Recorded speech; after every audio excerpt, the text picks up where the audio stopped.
whether it's the cath lab or the operating room or its clinic, each one of those has very different environments or very different vibes. I think that conversations that you have on the side definitely need to be done sort of quietly and so that you don't try to impact the care as much as possible. So yeah, there's a subtlety that needs to be made aware.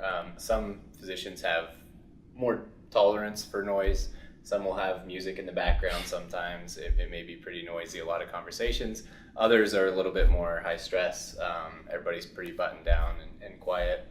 And so just kind of being aware of your surroundings is valuable. I mean, not only understanding what is going on around you from a needs finding perspective, but also in order to impact the patient's care as little as possible. Yeah. So the environment this morning was, I think sort of a mix. It was definitely a critical procedure, something that needed to go right. And so, I found myself sort of taking a little bit more of a step back and doing more observing and less asking direct questions to Dr. Wong.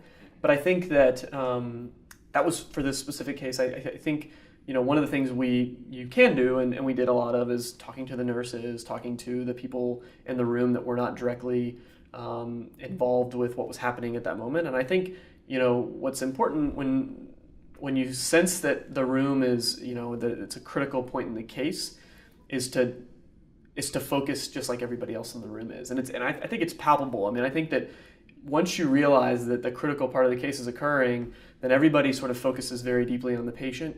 And then when those critical periods are over, those are the times in which you can be more engaged with the anesthesiologist or, with the nursing and with the physicians who are performing the case. So I think at first you feel like you're not going to be able to identify those points in time, but you get to the point where you start realizing that this is a critical point. I need to focus with everybody else, and then there'll be opportunities for me to ask questions. And I think that definitely happens in these. Yeah, and in this morning's case, there were critical points in the patient's care.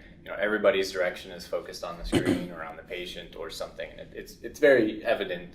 And also, the people in the room are generally focused on the patient care. So if you're having a conversation with them and they understand that something is coming up that's pretty important, you just can't be offended by the fact they're going to turn their back to you. I mean, that's the priority in the room. So absolutely.